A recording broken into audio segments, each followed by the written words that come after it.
It's crazy. It's a wild time. Like, they go to this place where there's these yellow dragons. Hey, if we're going to hit it, don't spoil it now. Well, I'm trying to get you excited. No, don't worry about it. I'm already excited. No, you don't seem very excited about I'm super excited. I know your excited face, and this is not your excited face. Hey, I'm super pumped about No, that's this. the fake excited face. No, let me just tell you this No, one thing. I don't need to hear plot points about this movie. Save it for another day. Tell you about it.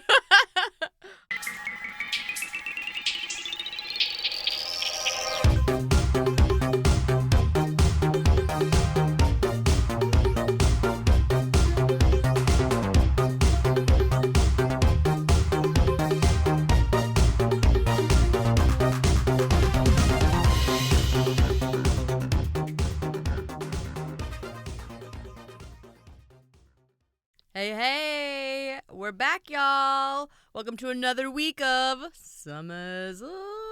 Summer's off. Girl, interrupted. Maybe we should try out a new thing where we do a little song intro for the different movies that we do. Yeah. Like the Girl Interrupted intro. What would that sound like? Okay, so start singing. Me? Yeah. No, you.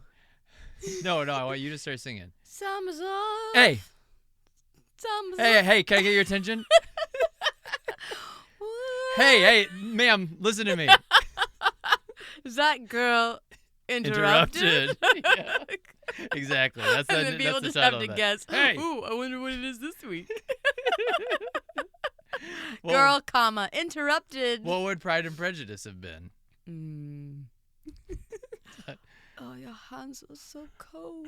Your hands are so cold. What? Who said your hands are cold? Keira Knightley. Oh, she Before did? she kisses him.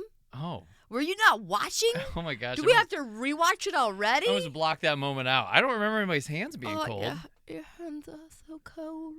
You can't see this, but Rachel's sticking out her chin as far as she possibly can. Your hands are, they're all of me. That's a terrible Keira Knightley impression. It's more visual than anything. Yeah, I love it, though. That's great. She was needed in this movie. She was needed in She this could have movie? added a spark, a little bit of fire to this movie. Could she have? You Yeah, I think so. Yeah, I do like her. I do. Keira Knightley, we could have used it a little Knightley inflection. Well, in here's this the movie. thing. I think a huge problem with this movie Mhm. was how we watched it because we didn't pay Oh my for the gosh. damn commercials. Okay, yeah, I'm going to tell listeners right now. Yeah. You want to come and do another rewatch? You want to revisit this? Yes. Do not watch it on Pluto TV. Woof. It's free, but I'm telling you, you're doing yourself a disservice. Don't do it. This Not movie, worth it. This movie does not need commercial interruptions. It is going to feel like a slog fest. Yes. And these were 6 commercials. They were all not 30-seconders all the time. Sometimes they were a full minute. Yeah. And so you're talking about long-ass commercial breaks. Yeah. I think I feel we like I was- added an hour to our watch I time. know. I feel like I was watching an award show. Like I was watching the Oscars with all their damn commercials or the Super Bowl. Yeah. It was crazy. It was hard because I'll be honest, the pacing, especially in the beginning, is It's a little it's rough sauce yeah. anyways. Yep. And then once you start to pick up a little bit and you're like, ooh, okay, where's this going? I'm excited. It's like, bam, commercial. Hey, have you tried Ozempic?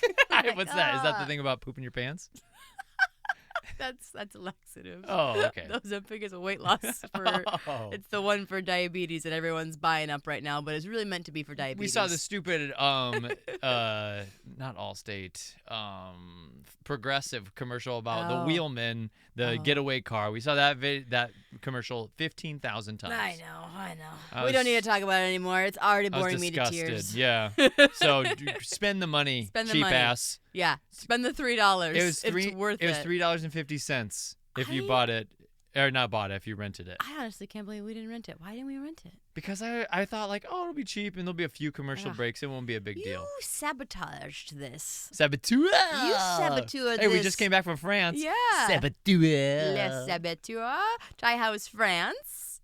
Delightful. It was so good. I'm gonna wasn't live it? there. I'm gonna tell everybody right now, and you're gonna hold me to it. Okay. By season 20, I want to have lived there. We're on season 6 right now, by the way, or 7. 7. 7. Yeah, we're already a year closer. So, oh shoot, maybe by season 21, I need one more I year. want to have lived 3 months in France. Mm-hmm. Like a little study abroad. A little summer, a little 3-month escapade, and we always thought we were gonna live in southern France. Mm-hmm. now we think we might live in Eastern France. That border. Alsace-Lorraine. Right along the Germany is oof. The French and the Germans were constantly fighting over this little territorial land. And now I understand because it is cute as a button. I get it. It makes sense. I love it. Just recap favorite parts of France. So Mont Saint Michel is absolutely gorgeous. Yeah. That was the most breathtaking moment. But we had so many fun little moments. Going to the Christmas shops. Yeah.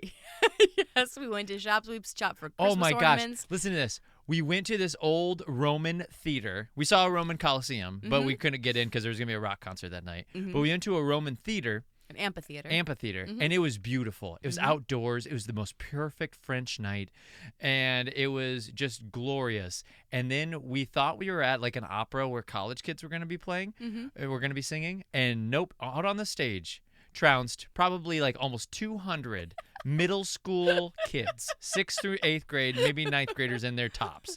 And they proceeded to sing songs that the French were very disinterested in, but I was very into because they were all American hits from the 80s and 90s.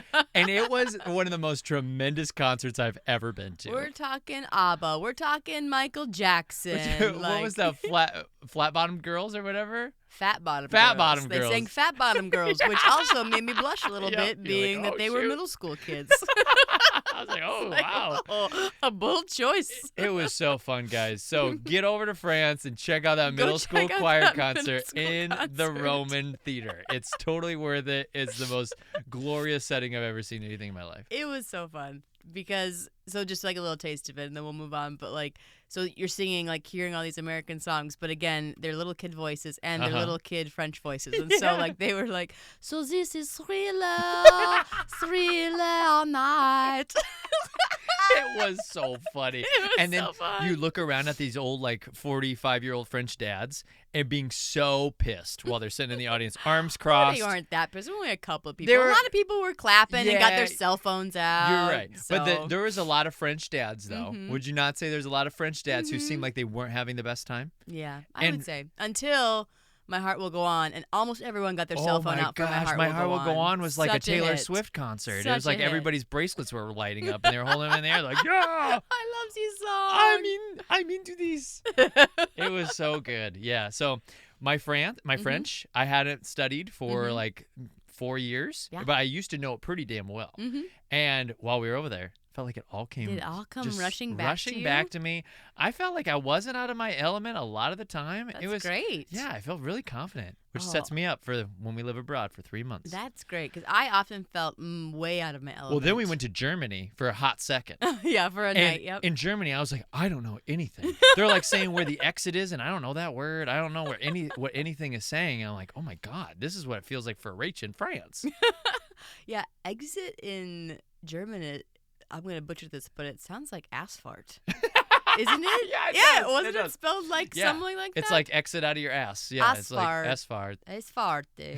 That's not right, but it's look it up. It's something like that. That's what it looks like when you read it. Yeah, Rach sounds like she's just being vulgar, but she's being real right now. I'm being real. I'm being cultured.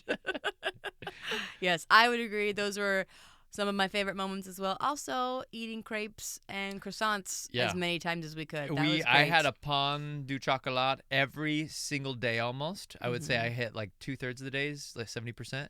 And started the day with one of those. Yep, it was amazing. And then we had a crepe like almost half the days. Yeah. It was excellent. The last crepe we had. Them always in shapes and sizes. Fresh strawberries with Nutella. Oh, get out of here. Get out of here. No. I'm kind of wishing I would have like picked a French-themed version or something, you know?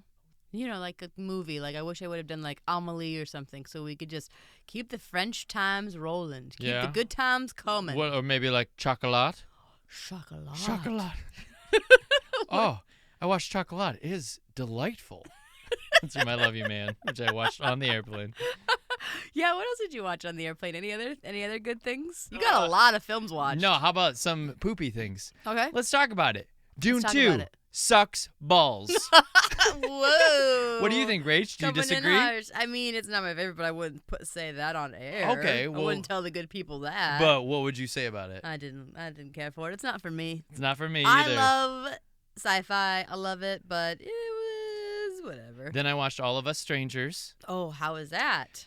Really good until the last 15 minutes. I'll say no more. Don't say anything else. But I know we're on lockstep on Dune and on All of Us Strangers. That beautiful film lost its way. Yeah, Ty and I are definitely in a Paul Mescal phase. Oh, Join us he's my guy. if you want to. He Gladiator is my coming guy. out this next year with him in it. Yep. Just, get on. If you're not on the bandwagon, maybe we're a little late to the bandwagon ourselves, but like, jump aboard. Paul Now's the Mescal is where it's at. Buy the stock. You're a little late. I bought a long time ago. It's like I buying... bought after Sun. Yeah. You're late to the game, but there's still profit to be made. It's like Apple stock in the early 2000s. You wished it was the 90s, yeah, the but iPods, it's early 2000s. The iPods have already come out. Yeah. But you still have the iPhone. You got time. You've got a lot of stuff coming. So it's time. And then sell. Yep.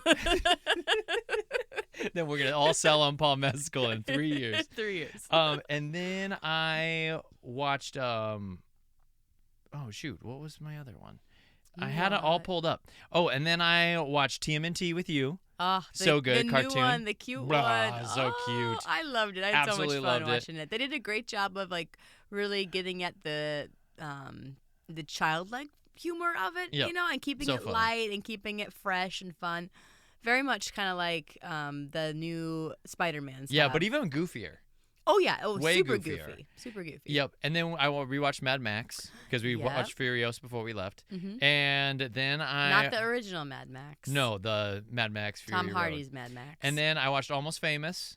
Started good, kind of fell off the bandwagon in the second half. Okay. And then I watched I Love You, Man. And then I watched the first 15 minutes of D&D. Not really into it right now, so I don't know if I'll go back to it. Oh, but we landed, so it was time. Visually wise, it looked very pretty from my table next to yours. Yeah, it was okay. I watched Citizen Kane. Who Who puts that as an option on the flight? I don't know, but I took him up on it. I was like, the only way I'm going to watch this is with commercials online, so I better take advantage of this Cultured Betty now. over here. She's like, yeah, I watched Citizen Kane. You say that, but like I had to take a halfway break because I was falling asleep. You so did. I said, I'm going to take a gonna nap tell and I'm anybody going to about come that. back. That's okay. I'll own that. I still thought it was good. Like what they did for the time and the shots that they did and messed with. Like I was very impressed. Even by today's standards, I was pretty impressed with a lot of it. So I get it. It's not what I would say is the best film of all time ever created, but I understand where it comes from. Sure. So you've seen that before, though, yeah? Yeah. Rosebud. I watched it while I was giving plasma. Oh, that's even more exciting. Yep. Pumping blood. Very good. I'm watching a classic. Good times. It's time. But yeah, here we are, halfway through the summer, loving life, loving being home, would you say? Yep, absolutely. Absolutely. Yeah, it's so good to be back. And loving watching Girl Interrupted. Oh, sorry, my voice is like getting all froggy at the moment. All right, Ty, whilst I get a sip of water, why don't you walk us through what is Girl Interrupted about? Okay, so Girl Interrupted is kind of a coming-of-age tale. Takes place in the 60s. You have Winona Ryder, who's a saucy little Sally, and she tried to kill herself. She's a barrel of laughs to hang out with, and then she goes to like a psych ward, and she's got all these crazy people that she meets, and she meets Angelina Jolie. She meets Peggy Elizabeth Moss, Peggy off of Mad Men. How surprised were you to see little baby Peggy? Really surprised. Yeah. Didn't know she did anything before Mad Men. And then she meets Brittany Murphy. Yeah. She meets a couple gals who were in a ton of 90s flicks. Yeah. And yeah, she just like makes this group of friends. And it's kind of like One Flew Over the Cuckoo's Nest. They go on a bunch of adventures together. Yeah. And then it takes some weird turns. And we get a little Fatal Attraction ending where they're running around in like catacombs of a building and like you think somebody might die, and then it turns again and you're like, oh, I guess it's just about learning the lessons. Yeah, quite the tone shift there. Yeah, way big Then tone you're shift. Like, whoa, we just escalated these stakes. Angelina Jolie cuts her own bangs, which is Yes. exciting. So, And my so gosh. they are just these Those little bangs, stumps. that is what my bangs look like when I cut them. I just When these you're a little little girl? like 1 to 2 inch like little sprouts out the top of your head. Just because, when you're a girl and you're playing with your Barbies and your hair's getting in your way and you don't want to wake your mom up to help put your hair in a headband, or which you could probably do independently at this age, but you decided instead you just take matters into your own hand, get those scissors, get those shears out there, and just cut yourself a nice little rainbow curtain so you can see easier. Yeah. And then you hide the hair in the trash can and hope for the best. So hope that no one notices. When I was a junior in college, I'm like pretty much primo Ty. Like I am just a sexy little sex fiend. And then junior in college? Junior in college. Okay, that's where you think you peaked? I think I peaked back then. Okay. I was 20 years old. And I walk into the costume shop for Mice and Men, and that's the haircut that they gave me. Yeah. Is those bangs. Rainbow bangs. So I know I've talked about this on the podcast before. I just wanted to, now I have an illustration. It's those bangs. It's the Angelina Jolie girl interrupted bangs. And so because of that, it was a travesty. I felt like a mutant walking around on campus. Luckily, I'd already locked down a girlfriend at the time. But if I hadn't, no girl would even look at me.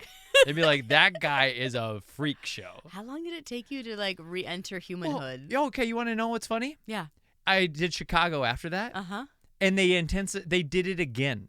What? They did. I told them twice. Hey, I don't like this haircut, and they're like, "Don't worry, it won't be as bad." And it wasn't quite as bad, but they still did it again. And I was like, "Okay, I'm never." And I told them, I was like, "I'm never coming down to you guys for a haircut ever again."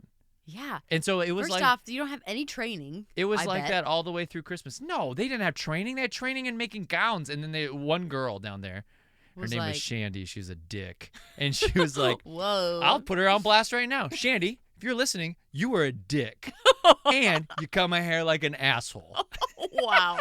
So she did Shandy, it again. Sorry. She intensified the haircut, and I was like, I can't believe this is gonna happen. I'm gonna look like this now almost through Christmas. Oh, Christmas. Yeah. Christmas cards ruined. But then you want to know what's interesting? What?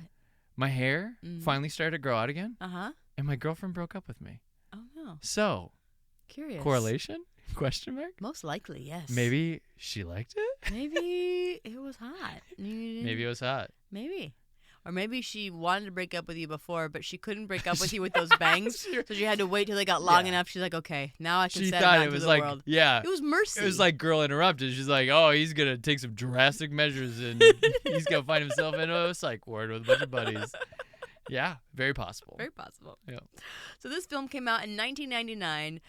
I can't tell you the first time I saw this. I don't know. Probably rented it, possibly at some point. Here's what I'll say. A renter. Here's what I'll say. Yeah. You saw this commercial when you watched MTV a lot. Oh, did you? When you watched MTV around the millennium, when we were in Pop Haven, you saw the commercial for this movie probably 3 times a day. And so because of that, you probably were interested. Probably was. I'm not saying you watched it around that time, but I bet it piqued your interest around TRL. Yeah. But this is kind of more of a little drama-y, so I don't know if I would have in middle school been like, yeah, I want to watch the PG-13 movie. Yeah, that's exactly what you would have said. You would have been like, I'm not watching these kiddie movies. I'm over it. I'm watching Girl Interrupted because I'm a big girl. Maybe, I don't know, possibly. So some taglines from this. Based on a true story. That's the tagline. Okay. That's a lame. I hate that tagline. Is that a tagline or is that just a fact? And based on a true story is so it could mean anything. It could be Texas Chainsaw Massacre based on real events. It's there was a guy once who killed people in Texas and has nothing to do with a chainsaw though. And so you can make it really vague. Or it could be this is a legitimate story. This is the exact replication of that they story. Truly could have gone because this is an autobiographical telling of it. There's a book of this from the author Suzanne Kaysen. But yeah, it's interesting. Yeah, based on a true story. It's just you're right. It doesn't give you quite enough gusto there. Yeah. And it's just a fact. Another one. The crazy thing is, you're not crazy. But wasn't she kind of crazy for a while? She needed help. Oh, absolutely. The moral we'll of the get story, into that for sure. Moral of the story is you were crazy for a little while. You thought you weren't, but you had to admit it and you had to work on it, and now you're okay. Yeah, it wasn't an insurmountable disease. No, definitely not. Like most mental health isn't. And she even says that at the end. She's like, and most of these girls made it out, and some of them became my friends, and some of them I never saw again, but they all made it out because we're all okay. It's all okay. Sometimes the only way to stay sane is to go a little crazy. I like that one. That one? That one I'm actually into. fits the bill a little bit better for the movie, I Yeah. would say, wouldn't you? I dig it. Yeah, it's almost maybe too giving away. Maybe. So this was a book, like I said. The lead character in this name is Suzanne Kaysen, right after the author. No name changing there. And it was a book written in 1993. So this is just a couple years later then that this movie finally gets made. Isn't it crazy how when authors sell their shit like right away, And this was one they of those, write a yeah. book and then some movie producer sees it and is like, oh, I'll buy this story for $100,000 and $500,000, and then they buy the rights to these books like early on. Yeah, So this lucky. was one of those cases. This was a case where it was basically a book, and then like almost immediately, everyone tried to buy the rights for it. Interesting. Because they just knew like this is something that could be. It was very popular, and this could be made into a movie. But then it doesn't get filmed and made into a movie for many years later because they found that it's actually kind of challenging material to put into movie form. Sure. And we'll talk about like the reviews and stuff if it really kind of captures the essence of the book or not. When you don't want to feel, death can seem like a dream. What is she doing? But seeing death, really seeing it, makes dreaming about it ridiculous. You chased a bottle of aspirin with a bottle of vodka. I had a headache. So like I said, an biography. It's like autobiographical? Autobiography. Yeah. An autobiographical tale of a young gal who in 1967 tried to attempt suicide and then was institutionalized. That's kind of, like you said, the basis for the film. She thought she was just going there for some rest for 2 weeks and ended up staying there for a year and a half. The author was diagnosed with borderline personality disorder. Which I don't know what that means. Yeah, let me tell you what that means. Oh, you have it. I mean, the Yeah. psychologist, of course, knows. Yes, welcome to the shop. You Come pick on a lot in. of psychology movies. Have I ever told you that? Do I really? You picked this, and you picked the one with Jack.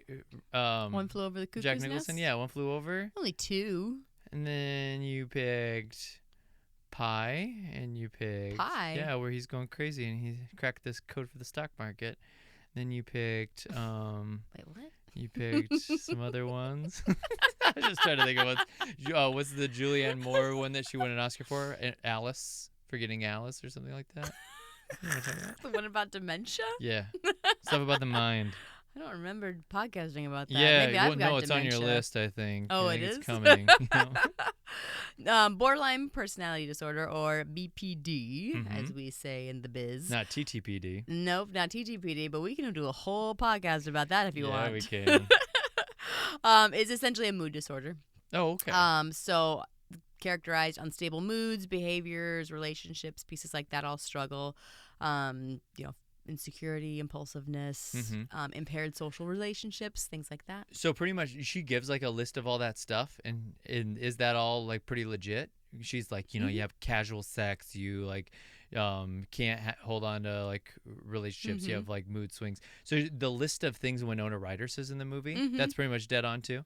I think that the author accepts that diagnosis of it. At the time, I will say, especially back in the day, women were way overdiagnosed with borderline personality disorder. It was kind of like just like a go-to. If you're not fitting in society, you probably have a borderline personality disorder. And it's like, well, it's that, or maybe I'm just, like in her case, maybe it was just some depression, or maybe it was just like the personality disorder kind of takes it to the next level.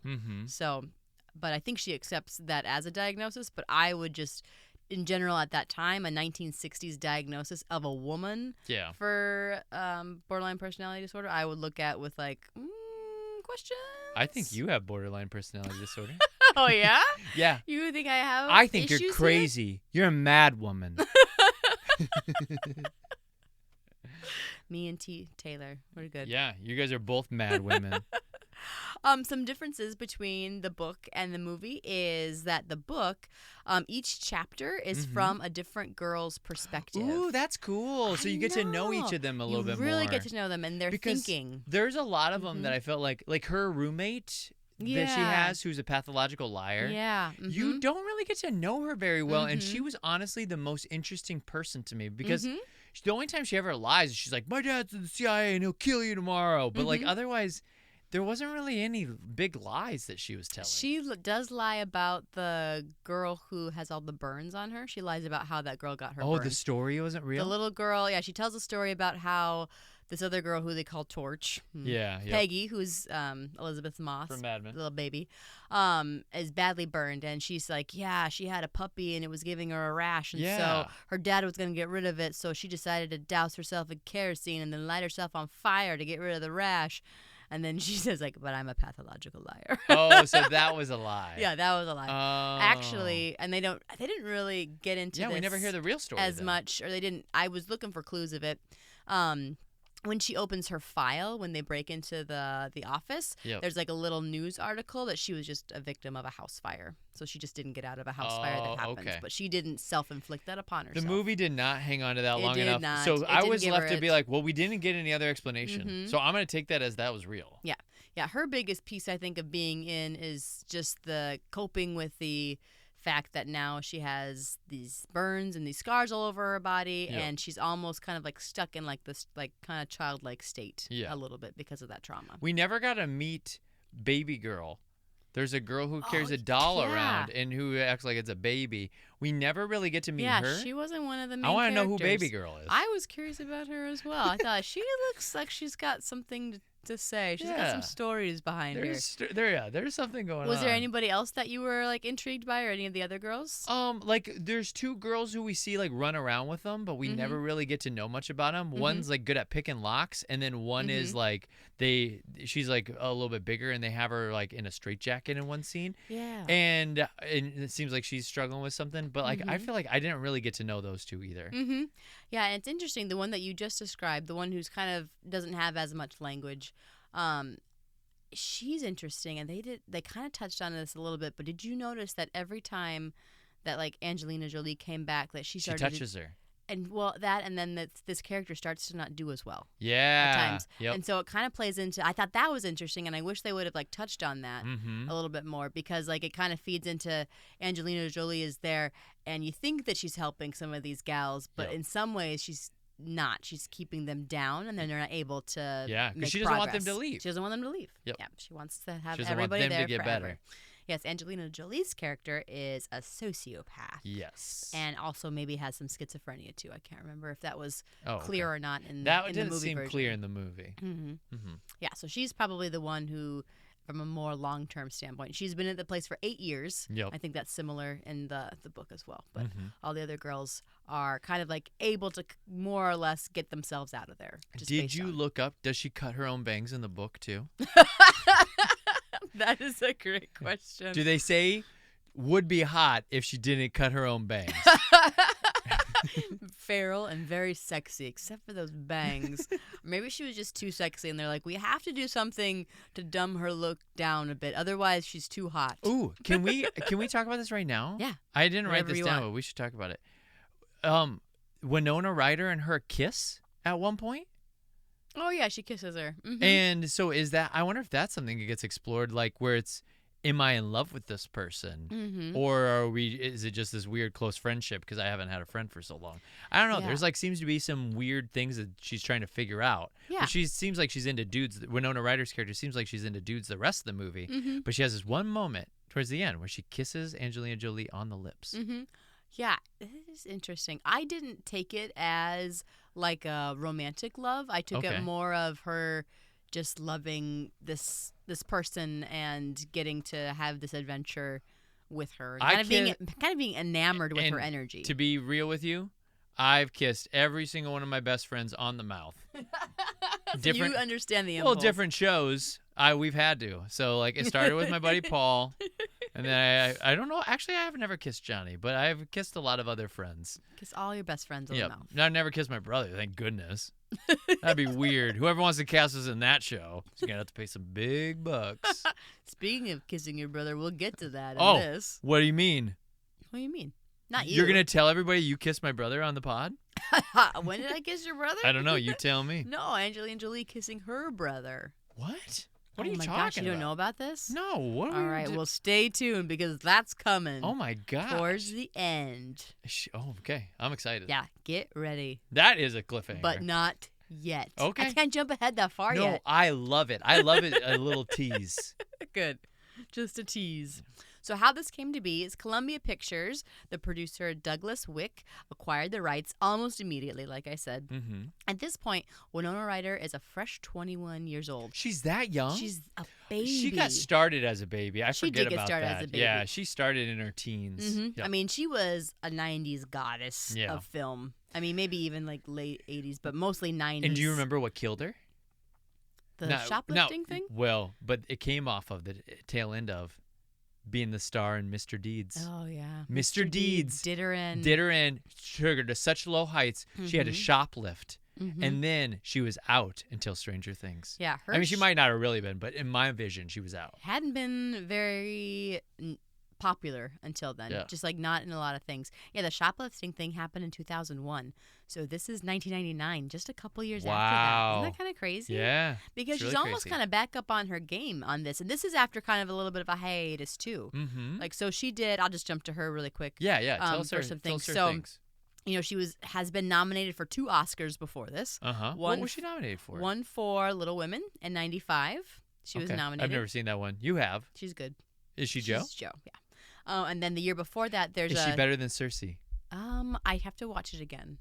I don't think There's so. no way. I don't think she I'll be is. honest with you. There's absolutely no way. Cersei She's- was the best. She's a 90s good, though. Yeah. I mean, she kind of sets the tone and the bar for it, but then Cersei, I think. She walked so hits that. Cersei could run. Yeah. That's exactly right.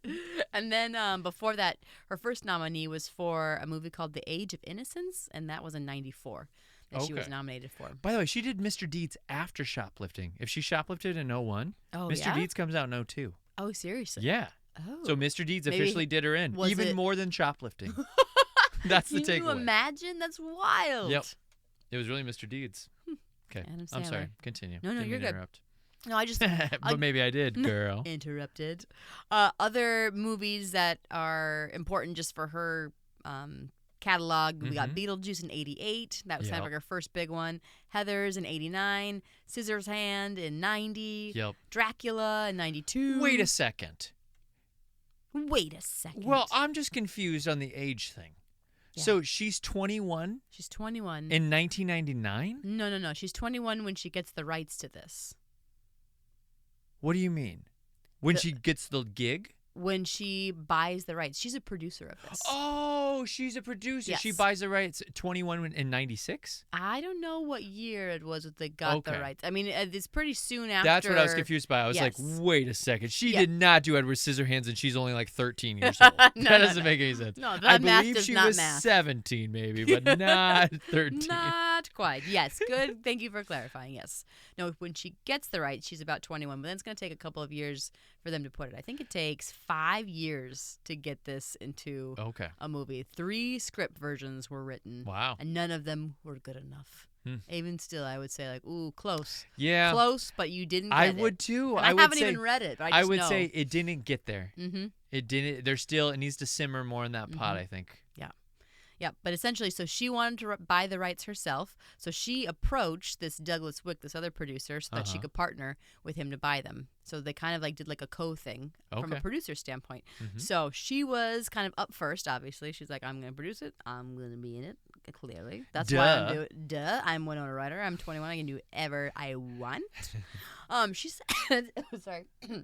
She said that she was actually sad that she didn't get to read a book like this in her teens, and she really could have used it because she Okay. actually went through some pieces right before this, after her breakup with Johnny Depp. She had. I didn't even know those two actually Oh dated. my gosh, Ty, you have so much to learn about Those this. two legit dated? Yeah, like they were like a couple, like Edward Scissorhands times. Must have been after that. Okay. Yeah, they were. Is there a big age gap there? Mm, Depp I don't does- think so. I mean, Depp's maybe like a 21 little- years old when he does Friday the 13th or Nightmare on Elm Street in like 86. Okay, maybe. I'll I look- mean, I'll what, look it like up. maybe like a I'm on it, baby. 7-year age gap there, maybe or so. Okay. Give a couple. I don't know. Could be. But and the could have been other things too, but she essentially went into treatment around that 9 time. years. 9 years. Okay. 9-year age gap. Yeah. Well, that was a part of just a rocky time for her. So she had actually gone into treatment, and then coming out of treatment was the producer for this. So felt like I want to tell parts of the story, even though she didn't have a hospitalization, but still knew the effects of mental health and wanted to make something that would speak to a younger audience of females. Sure. So appreciate that. It was filmed in Pennsylvania. You had asked that while it was filming. Mm-hmm. I feel like a lot of these are in Pennsylvania. I want to say, wasn't One Flew Over the Cuckoo's Nest also in that region? I don't know. It feels like that used to be a hot spot back in the past. A lot of state hospitals there. And Philly used to be a hot spot too, think about the Rocky movies filming. and stuff. But at some point, everything's just no, just do it in L.A. It's just gonna be easier to do it in L.A. Yeah. But yeah, we must have been in the time where we were still exploring other things. Grumpier old men in Minneapolis. I mean, Mighty that was Ducks. much later, wasn't it? No, Grumpy Old Men was in the 90s. Was it? Yeah. Oh yeah. Maybe not grumpier, but Grumpy was. The OG? For sure. What a fun one that was. That's a movie I've 93. seen. What? Yeah, 93? Absolutely. Oh my gosh, that's way older than I thought it was. Grumpier, 95. That's one of those movies that I have seen more than I haven't seen. Yeah, same. You would be I've seen that surprised movie to a know lot. how many times I've seen that. Guess who loves that movie? Your dad. Nope. Your mom? Nope. My grandpa. Which was perfect. Which is perfect. Yep. But yeah, filmed in Pennsylvania in a town called Mechanicsburg. So What a name. Pennsylvania. It's all about cars and shit. So there you go. Just ran out of cool names for towns. Mechanicsburg, Ottoville. The director, screenwriter for this, James Mangold. Does that name ring a bell to I'm you at all? just thinking about Mechanicsburg still, sorry. I'm stuck on it. Having watched Mad Max, we gotta go to Gastown. Gastown. Gotta go to Mechanicsburg. It is like Mad Get Max. our trucks all serviced. James Mangold, at this point, had only done a movie called Heavy. That was his directorial debut, which is a gritty 1997 indie film. Ty, what's Heavy about? Heavy? Yeah, Heavy. Okay, so Heavy is actually the prequel to Heavyweights, and it's about it's almost like how the book for this was written. It takes a kid every chapter, and it was an adaptation from this book, and it shows how each kid is going through some major moment in their life where then they start depending on food. And they get to the weights that they get to before heavyweights. And so it's a little bit about you're watching them kind of self-destruct. But then in book 2, you find out, no, they didn't self-destruct. They just became a different version of themselves. And that's okay. They are different now. And we love them.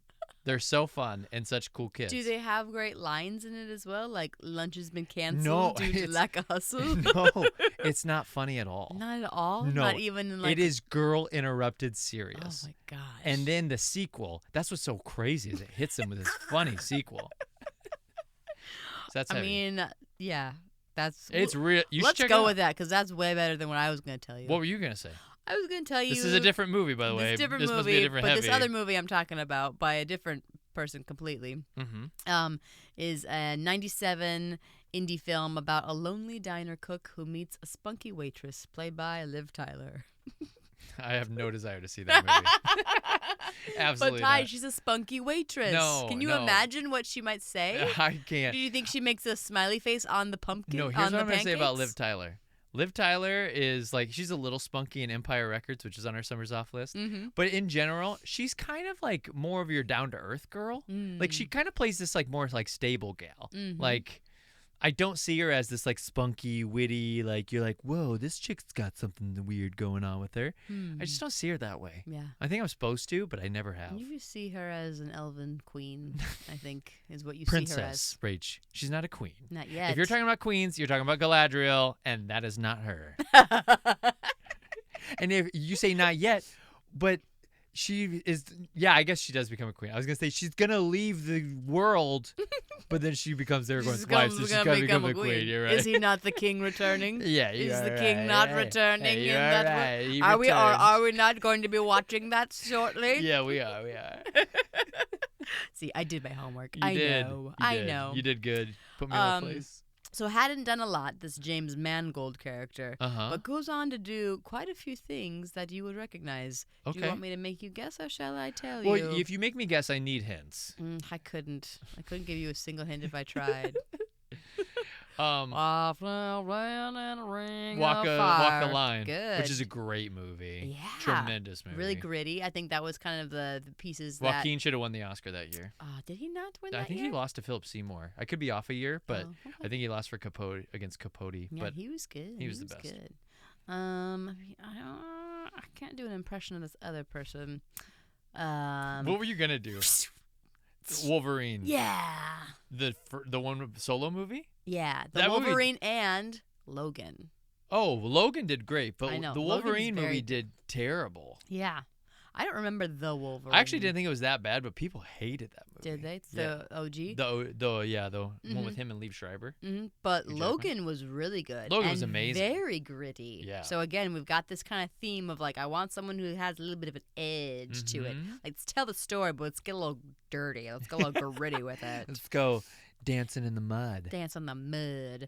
And then the other one that he directed is Ford vs. Ferrari. Oh, okay. Which is a great movie. Yeah, which is good. I don't remember if it was gritty, but it's... You wouldn't say that movie's gritty, but it is. I think that movie, I had no expectations. I remember we turned it on and I was like, oh, this is going to be a little slog. That's right. We had to watch it for the Oscars. Yeah, like, we oh, both whatever. weren't looking forward Stupid to race it. car movie. Okay, here we go. And I was in it. Yeah. I was like, come on, Christian was Bale. better than I Come thought. on, Christian Bale.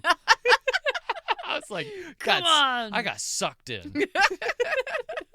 So they approached him to do the directing, but he also did some of the screenwriting from it, to the adaptation. And like I said, that took a long time. They said 5 years in development hell is what they called it. Oh, okay. Just writing and writing, never stopping, never slowing, writing. It needed to write some more. I haven't read the book, Well- but the book was such a hit and people loved it. And I think there was something about the magic of the way that maybe the book Yeah. is structured that you don't get, because you don't get to see and know much about the other girls and their stories. And that's I think, Yeah. a really important part of it. I didn't. Yeah, it kind of just feels like when she reflects on her time there and about all these friends she made, that she's really just talking about Angelina Jolie. Because that's who we really see her connect with. We see her like lightly connect with everybody else, but not to a strong degree. It's all Angelina Jolie centric. And so because of that, I think we miss the world. We just see the relationship. And then that relationship gets so toxic. And then you think like, maybe are they going to kill each other at the end? Like it gets so weird. But then they have like this tiny, I guess, forgiving moment. But it just feels like there's been so much shit that's happened between you two. I don't really buy this as like a forgiveness moment. Like you guys just need to get away from each other. You're like those kids in middle school who they're like friends, but when they're separate, they're really sweet and you really like them. And you're like, hey, I know you guys think you're friends. I'm telling you right now, for the good of both of you, you just need to stay away from each other. Do not go to each other. I know Do this not. is a shitty thing to say to you, but you guys can't be friends anymore. Yeah, they always have magnets in them, in their little bodies. They just find the person who they're not supposed to be friends with. It's almost like a nuclear fission reactor that when they're together and they magnetize together, there's an atomic explosion. You are no good for each other. No good. She's trash. She's a nice girl, but Exponential she disaster. is trash. Some casting. Let me tell you who some of the gals who auditioned but didn't make the cut. Okay. So we know Winona was always going to get it because she's the producer. Yeah. Yeah, she No set her question. cap to that. I understand. I've also produced a few things in my day. I'm not gonna trust it to some nobody. It's gonna be me. Hey, should we talk about it on the podcast or not yet? Do you want to This save is probably the best one to talk about because I have almost nothing more to tell you. I got like a couple more bits about casting and then maybe some opinions here and there. So this might be the perfect podcast to sprinkle release? in with other stuff. Okay, Yes, so talk about producing. We've had multiple projects that are like one's in post right now and has been in post forever. I just have to put the finishing touches. It's ready to be released. Everybody could see it then. Then we have another thing that's like in production. We've filmed a couple scenes, but we have like so much more work to do. It's going to take years. But the exciting one to talk about, the third project to talk about, is a short film that Rach pretty much wrote. I did a little co-writing. You did some writing But on it. Rach You is the wrote. primary writer on it. That is also true. And I was the director with Mhm. some help, a little help from my friends, as Ringo would say. Mm-hmm. And then Rach starred in it. Mhm. And this short right now is in post. It's in the editing process. Yeah. It's And we're going to submit it the rough to cut's some almost stuff. done, so we've got a little more production work after that. A little bit of fine tuning, but this baby is gonna be there for the world to see, at least by November, Mm-hmm. Yeah, Yeah. I think so. for sure. That's a good date. Mhm. We'll get it out to some, I don't know, Film film festivals prizes. and See stuff. Yep. if it makes it into anything. But if not, it was so much fun to make. We got to make it with some of our best friends. Yeah. And doing a project like that at that level was, oh my gosh. Like, Absolutely incredible. it was incredible and so crazy. Like, Yep. I had never really been on that side of the camera before, Mm-hmm. even on either side of the camera, truly. But like on that side of a camera where there's that many people helping put something together. What are you talking about? My in-class project of Ivanov by Anton Chekhov. You want to count that as being on that side of the camera? Let's just say if we both can't be in the shot without a tripod. Yeah, it's then tripod yes. time. Then yes, that's the extent of it. But it was wild. It was crazy. It was learned a lot. Yeah, I don't know. It was Okay. It was crazy. So Winona Ryder, Mm-hmm. do you feel like you kind of have this like connection with her now? You're like, yeah, we both did this. And what about in Sense and Sensibility? What's her name? Emma Thompson.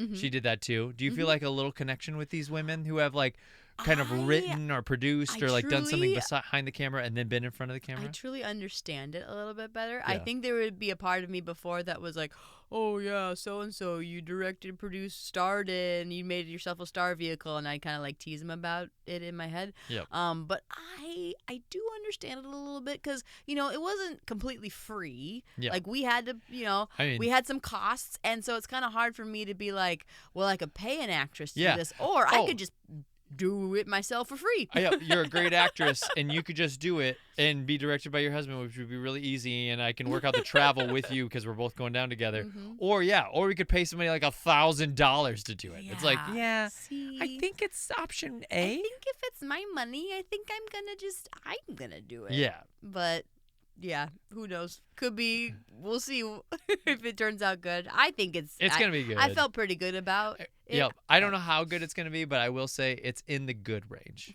It's in the. We had a fun time making it, Yeah. and I think I'm proud of it. So Do you think Winona felt the same? I think she felt proud of her work in this. Cool. Yeah. Yeah. Well, I don't know if she should be as proud as she is, but yeah, It depends on how proud she is. I don't know. I guess I don't If know. she's satisfied, or if she's like, this is the best ever. I Because don't. those are two different things. I don't know if she would say that this is her best ever, but Okay. But yeah, because nothing would indicate after the fact because she wasn't nommed for anything after this. Oh, gotcha. for Okay. this. I didn't know if Mhm. there was any nominations that came out of Well, this. there are some, but not for Winona. Yeah, for Not Jolie. for Winnie. For Jolie. Oh, my French princess. Jolie. Jolie. That's pretty Jolie. pretty. No, pretty Jolie.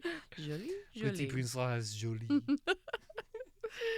Awesome. Thank you for that segue. Yeah, I'm for glad sure. we got a little chat about it. But Yeah, we'll keep talk you guys about it posted. more. We'll like maybe reveal the title. We'll like When have we a have little news bit to of share, info we'll share. about But back to brass tacks. Yes.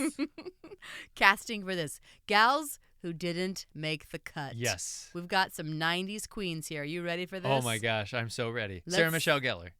No, I shouldn't have started you with that. That was Julia false. Stiles. No, Um. early 90s. Oh, early 90s. Did you say Earlier. this came out in 99? Yes. So why would it be early 90s? These are who these people are. Oh, Trying that's to so make a interesting because they're comeback. all supposed to be like 18 to 21. though. Christina Ricci. Oh, okay, No. that makes sense. Mm-hmm. Yeah. I don't know who she would have been. So everybody that's not what's her butt, everyone Yeah. that's not Winona, these are all the people. Okay.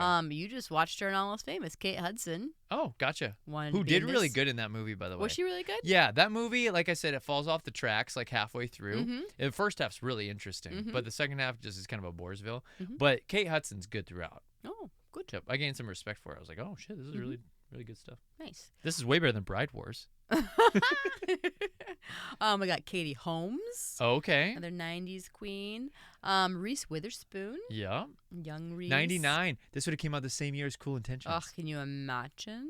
That'd be crazy. Wow. I'm so glad she didn't get it. Yeah, me too. Because That if it would've would have been cost awful. her cruel, I would have cried. Yeah, and then her and Ryan Felipe would never have gotten together. No, they got together. Philippi. Remember?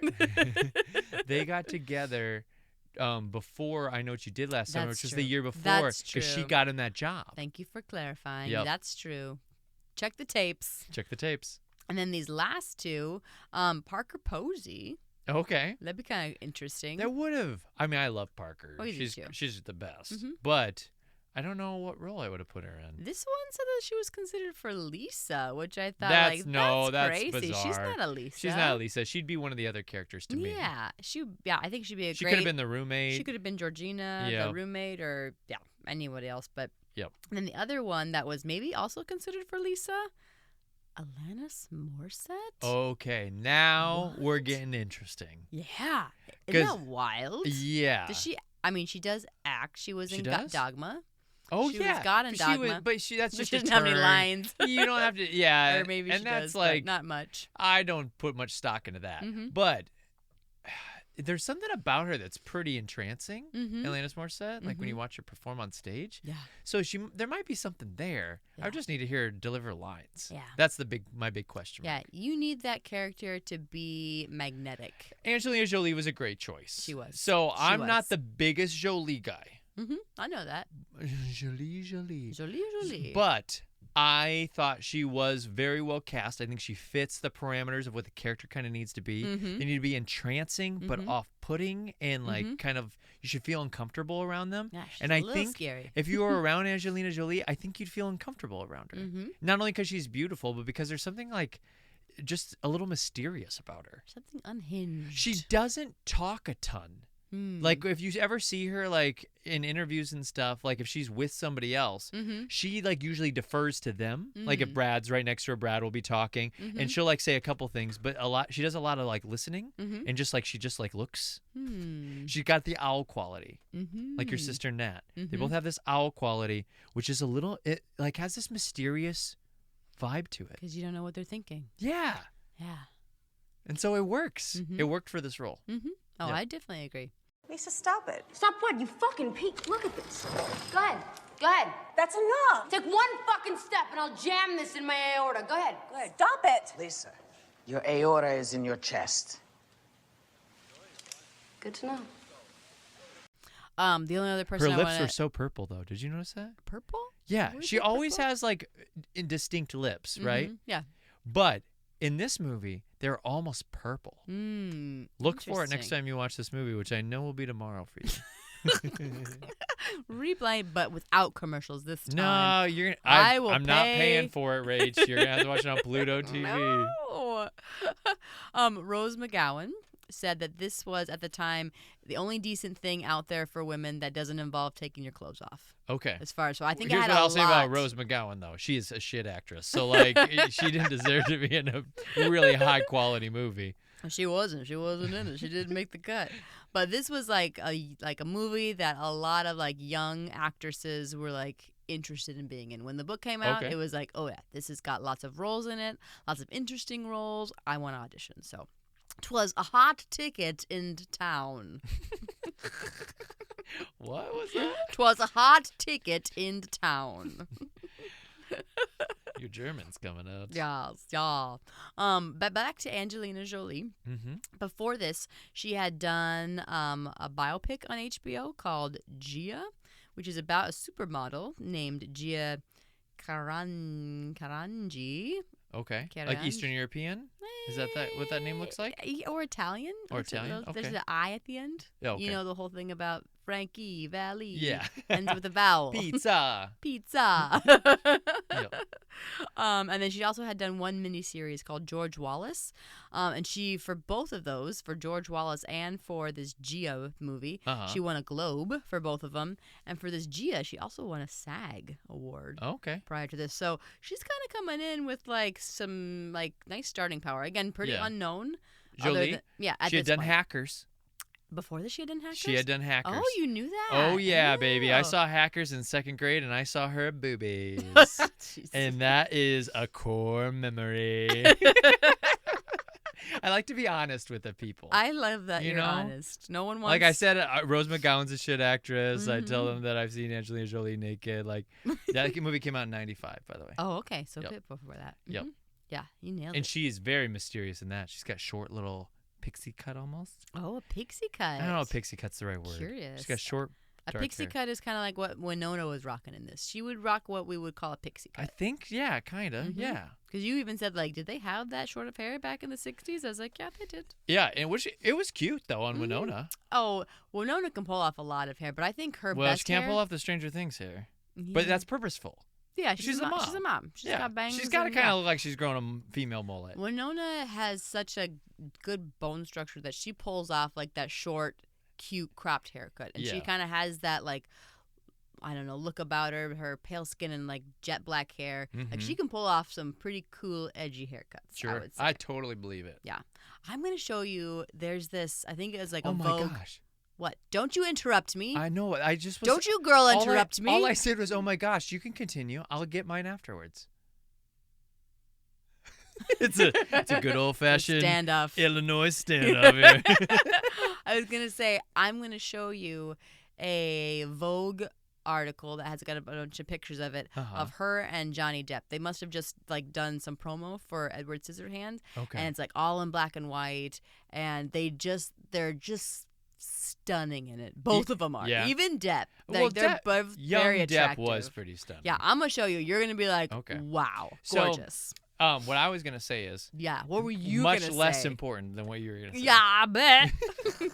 I was gonna say that the gal in Twilight who can see in the future has the Alice. same exact haircut as Winona Ryder in this Yes. movie. Yes. Just something to ponder. Summer's off, fans. Was that really worth it? Oh my god. Oh my gosh. Oh my god. Whoa. Hold the phone. Whoa, whoa, wee, whoa. Whoa. Back it up. Revelation. This is a big one, folks. So glad we made sure we came back for that. Yeah, I am too. I feel much better. So many connections here. Brittany Murphy. What do you think about Brittany Murphy in this? I thought she was good. I like her better in other things, but I think her character is interesting. Like they get into a lot of Brittany Murphy stuff because then they have Brittany Murphy spoiler kills herself. So they get into a lot of backstory about why she offs herself. But yeah, tell us about her character. Just she's getting molested by her dad. Like I said, barrel of laughs. And so it's hard like stuff. she gets chicken from her dad. Her dad's the chicken man, and He owns the deli. then she like keeps all the carcasses under her bed, and so it's kind of stinky. But then he visits her all the time, and he's very sweet to her. And then he like gets her an apartment out by the airport, and so like he travels all the time so he can go see her. And then they break out and they go visit her. And then Angelina Jolie goes, everybody knows your dad's sticking it to you and everything. And she's been cutting herself and kind of playing like Susie Homemaker, but really she's getting molested by her dad. You're just jealous, Lisa. Because I got better. Because I was released. Because I have a chance at a life. They didn't release you because you're better, Daisy. They just gave up. And then she ends up hanging herself. And so she's going through some really wild shit. And then Winona Ryder doesn't know, should she blame Angelina Jolie for it happening or not? Because she like hurt her so bad the night before she kills herself. And Angelina Jolie's like, I just told her like she was going to do it anyway. She just needed to hear it. Kind of thing. And Winona's like, no, you pushed her too far. Like I would have told her I was their friend. I'm so sorry and I understand. So there's like this big inner turmoil that Winona faces after that. Yeah, it's a really interesting character, I think. The whole chicken carcass thing is wild. It is. Especially because it's based on true events. Here's what I'll say though: the character's almost written to like have weird story beats and plot points, but like the performance is just kind of like a standard Brittany Murphy performance. I don't know. It's just weird. It's just kind of didn't feel connected. I don't know. There was something that was off a little bit. And I would say that like for a lot of people in this movie. Okay. I just felt a little off. Mm-hmm. Sure. Could Yeah. have been the commercial breaks in Could've. the middle of all the performances. It could have been. It could have been. This was the same year that one of my favorite movies that she is in. Clueless. That was 95. 8 Mile. 8 Mile. Drop Dead Gorgeous. Oh, Comes out the same year that yes, she yes. does this one. So quite the year. Mhm. I would love that. I'd love to be in both of those. That'd be great. And then Clueless in 95. Career made. Yeah, for and sure. then maybe sprinkle 8 Mile in. 8 Mile in the early 2000s. Boom. Who could ask for anything more? Who Hey, could ask how for about this? anything more? I'll give you that married movie with Ashton Kutcher where you're in Europe and you... Oh, no, Yep. that's okay. I don't want it. No, Just I'll give it to married? you. That's okay. You can keep it. No. Hey, I've got a lot of money. I'm going to give to you for that movie. It was an entertaining watch. I was I won't entertained. lie. I had a It's good my time. favorite Ashton Kutcher movie. Well, there you have it. Yeah. It's a low bar. Elizabeth Moss. Uh-huh. Now, this young lady, she hustles. Yeah. I couldn't believe what she's been up to before this. And she's probably like, what, like, I don't know, 14 in this, maybe? No, she's older than that. She's probably in her 20s. She's probably like 25 in this? Yeah, that's probably more No, fair. she's not 25. There's no way. Well, when she's in Mad Men, she's like probably in her early 30s. Probably 29. She was probably... She's 41 right now. Do the math. You do it. This was 99. Oh, shoot. I'll let you So do it. this is- I'm going to talk about what she was in, and you pretend to listen to me. What? She's 16? Oh, that's not too far from 14. I know. I'm shocked. Oh, okay. Like, oh, wow. Not 25. No, she's not. It's just... She looks like a baby in this. Wow. Yeah. So she had done, prior to this, she was in The West Wing. She was the daughter of the president. I never watched that show, but when I do, I will be very excited to see her little butt running around. Sure. Also, there is this animated movie. I don't know if you know anything about it, but I have watched it many a times. Okay. It's called Once Upon a Forest. Does that ring any bell to you? No, that means nothing to me. Let me tell you about this because we might summers off this sometime if we like the already cartoons. No, listen to this. Okay, it's kind of like Fern Gully where Now we're talking. There's this like forest and like this like smoke comes through. That's and, like, Ferngully. And then now that's oil. This is smoke. It's different. Smog monster. And this little badger girl gets sick from the smoke because she was outside when the deadly gas came. Uh-huh. But so then her friends have to go and they have to find this special plant that will help her live through this gassing of this like nasty smoke that she inhaled I've from never the heard humans. of this ever. Yeah, so Elizabeth Moss is like the main gal in it. She's the mouse, the field mouse. Okay. She's the voice of it. It's crazy. It's a wild time. Like they go to this place where there's these yellow dragons. If we're gonna hit it, don't spoil it now. Well, I'm trying to get you excited. No, don't worry about it. I'm already excited. No, you don't seem very excited about I'm it. super excited. I know your excited face, and this is not your excited face. Hey, I'm super pumped No, about that's this. the fake excited face. No, let me just tell you this No, one thing. I don't need to hear plot points about this movie. Save it Let for another me day. tell you about it. All right, back to Elizabeth Moss. Next. Switch the game. I didn't know this, that she was married to Fred Armisen for 1 year. I don't know who that is. Yes, you do. Portlandia. Oh, the main guy in Portlandia? Yeah, The yeah. dictator in Parks and Rec? Sure. Because of visits? SNL classic. Fred. Put that rat poop in your mouth in Put that Anchorman? poop in your mouth. Yeah. Put that cat poop in your mouth. A year. All year that they were married. Isn't that wild? Yeah.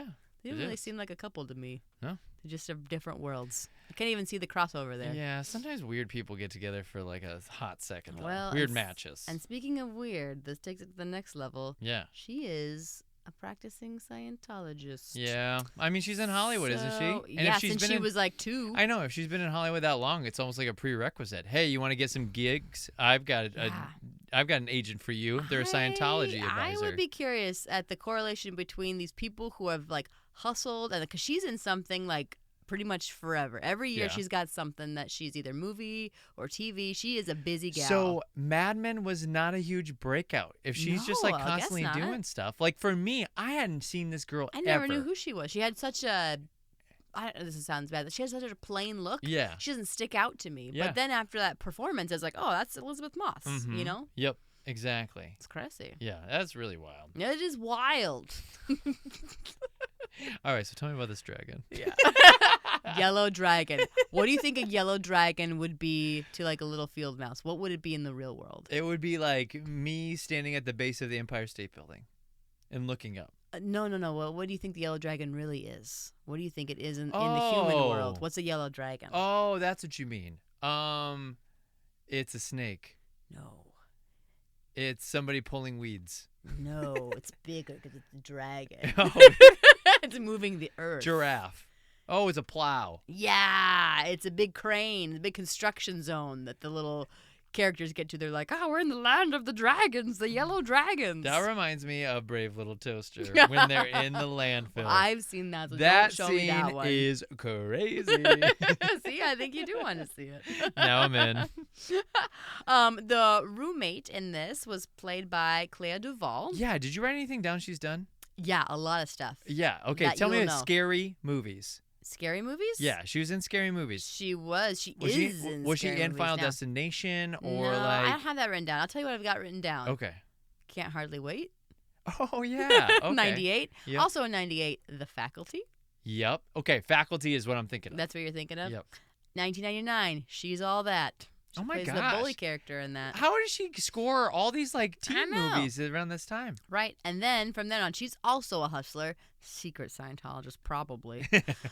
She's been in Argo. She's been in Veep. Oh, she's so great in Veep. She is the daughter's bodyguard. She's a Yes. bodyguard for Julie Louis-Dreyfus, and then also ends up Then marrying her daughter. Yep.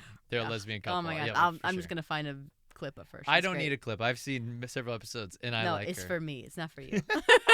Don't send me clips of a show She's I've seen in parts of. Handmaid's Tale, and I can't picture her in Handmaid's Tale. I'm trying to picture her in the Get Up, but so is Elizabeth Moss, so that's crazy. Better Elizabeth Call Moss is in that? like, are you serious right now? Better Call Saul, American Horror Story. So there's your other scary thing, American Horror Okay. Story. I've So, never seen it though. Again, hustles, lots of things. Also, but not crazy popular enough that she doesn't like. That's why she probably can do so many things. Is Yeah. because she's like kind of like these It's that smaller level. characters. It's that level that you want to be. It's the You want to perfect be. level. I'll call it the working actress level. Yeah. You're at the yeah. you're at the level where people know your face, but they Mhm. don't know your name, Mhm. and then they're like, "Oh, I've seen her in such and such and such and such and such and Mhm. such." Yeah, and that's consistently good. That's Always the good. level you want to be Mhm. at. Yeah, agreed. Because when they learn your name, now it's like there's pressure, and Yeah. now you're not gonna be able to do anything you We want. got like celebrity status mixed Yeah. in there too, so You- you're not having a and normal sometimes they're life not gonna anymore. cast you because they're gonna be like, "Oh, this is so and so. They fell on hard times." Yeah, and like I don't want they're this. oversaturated. Yeah, this fallen star. Mm-hmm. Go crazy. Go crazy. Two more I want to talk about. Jared Leto, Yep. surprise, who looked like a young Zac Zac Efron. I It put was crazy. Jared Efron in my notes. He looks just That like is him. hilarious. It was a moment where I was like, "Is that Zac Efron?" And I thought, "No, there's no. That No, doesn't you make any idiot. sense.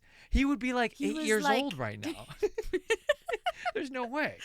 But it looks just like him. And I was like, but "Oh, maybe it's Jared Leto." I was like, "Is that Jared Leto?" And you're like, "Yeah." I was like, "Okay." But man, that still looks like Zac Efron to me. still, can we get Still back to Zac not Efron? completely convinced it's not Zac Efron. Amazing. He had done Urban Legend in '95. I never saw that movie. I never saw The that scary either. one? Yeah, I'm not Yeah. watching it. If you're not watching it, I'm not watching You're it. going to watch it. I'm not watching Yeah, it. you are. He did Thin Red Line in '98. Seen it? Seen it? Do you remember him in it? No, but there's a lot of young stars in Sure, that. Yep. Sure. He's in Fight Club in '98. Yep. He's Is in he a Fight Club. prominent part in Fight Yeah, Club? I mean, he's one of the dudes. Yep. Okay. One of the dudes. I haven't seen it for years. Mm. Years und years. So. Yeah. And then Requiem for a Dream in 2000. So that's Yep. kind of what he was up to. And around this Rach, time. I was telling Rach parts of that movie just Mhm. today, and she was like, "I don't remember that." I was like, "Yeah, don't you remember Jennifer Connelly going into the depths of sin?" Yeah. I And was like, I was saying no. all the things she does, and she's like, "I don't remember any of that." I was I like, don't "Well, think you would I've never, seen this movie. you would never forget it." Yeah, I don't think I've seen it. Or if I have, maybe I saw like a couple of Well, spots of it in a class. So here's what I'll but- say. This is why Rach does drugs, and I don't, because I've seen Requiem for a Dream, and I know how bad it can be for you. And Rach is over there smoking her marijuana, chewing on her Chewing on her I was tobacco. like, chewing on her doobies.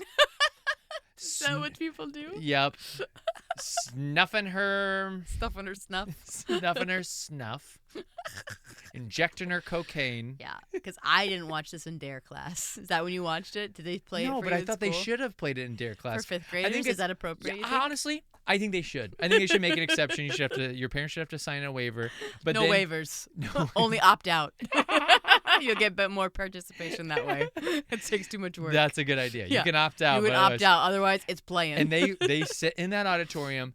Every kid isn't allowed to talk. They're like separate from each other. They're like scattered. You do it in segments. Mm-hmm. It's like, all right, we're going to take group 1 through 47. And so there's like 5 kids in the theater and they're separate all around so they can't get distracted. And they just have to sit there. Maybe they even have the Clockwork Orange like little things where they keeps their eyeballs open. And they have to watch what's going on in Requiem for a Dream. Like, look what happened to that poor grandma. Look what happened to the grandma. Look at her. Open your eyes. That's going to be your grandma if you do drugs. Is that how we're going to watch it? Yeah. I have to keep my eyes open like Keep that? your eyes Hold my eyes peeled, open. baby. Don't look away. Don't look away. Yeah, if you haven't seen it, you're going to have to see it. I'm going to have to see it. Yep. Yeah. Then you'll finally Not this summer, though. Then you'll stop this. Stop this Stop madness. Just say no. Last one I want to talk about before I move on to the 2 facts I have about this. Whoopi Goldberg. Yeah. Whoopi was a must for a writer. She had to have Whoopi in that role. Okay. So I don't think if she even had to audition for it, it was kind of just like she had it in her head, like, this is who we need. Yep. This is who we want. Let's make it work for her. I didn't like her at the very beginning, but Mm-hmm. I liked her a lot towards the end. Mm-hmm. Like I the thought she was second half, super I thought she was good. simple, and she's got some of the best quotes in this one. Like when she's Yeah. talking to Winona Ryder at the end there and kind of like putting it to her a little bit, she has this line, and I should have written it down, but it's essentially talking about how like you don't want to like cuddle up with your mental illness, like this depression that she has. She says like you're cuddling up with it, and I thought that was a really interesting way to explain that, because I Yeah. think that like it's not that people can't overcome depression and pieces like that. Sometimes you need meds, sometimes you need therapy, but there's also just sometimes you just got to get up and not be consumed by it. Yeah, for sure. Yep. It's a little bit of pull yourself up, because in this case, and I love like when she like takes her into the bath and just like dunks her and she's like, what are you doing? Yeah. You need to wake up. You need to get yourself out of here because you are lazy and you are not doing the work, and you're just going to like fall into oblivion here for no reason. It's a waste. Yep. And for you're not sure. even that sick.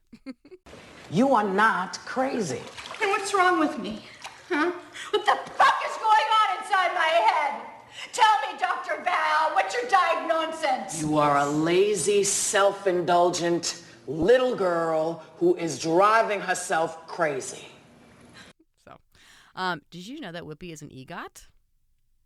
Oh, did she get one for Color Purple? Let's talk Tony? Let's talk about all the things and see if you can guess. Okay. Okay. So what do you think the E is for? The E is the Emmy? Emmy is for The probably the Whoopi hardest one. Goldberg Show. Close. The View. Oh, She she got one an for The View. I guess so. You think the whole team got one? Like best Probably hosts like a or little something? daytime Emmy Yeah, like situation. best daytime host. These Yeah. 4 gals. Probably. So okay, she got the Emmy there. Mm-hmm. The Grammy. What's the Grammy for? Color Purple. No, that's a pretty good guess. I don't would know say. if that's a musical. Actually, I think the first one, Spielberg's, wasn't a musical. No, it was just a movie. Yeah. But Color Purple is not in either of these, so that's interesting. I That you don't. put that. I don't know. The Grammy. So this is interesting because Whoopi is so versatile. You know, she's a comedian.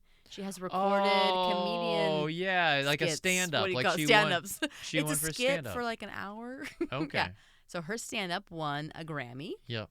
and then the Oscar. What do I you know think she's this got one. An Oscar for. She won Best Supporting Actress for Ghost. Yes. Isn't that wild? Yeah. I haven't seen Ghost in a long time enough to know that that's Oscar worthy. But Oh, the whole movie should have won an Oscar. Was it up, do you across think? the board? I would say Swayze should have won Best Actor, Demi was Best Actress, and then the serial killer guy wins Best Supporting. I would have given it across the board. the no-name 4 serial for guy. 4. Yep. And then the T is actually a musical that she produced that you love. And sadly, we both have maybe aged out a little bit. We're close. I bet we could still do it, but we're pretty much on our last year of that. Like, how much do I love? Top 5 or not top 5? It was at one point. It was top 5 for you for sure.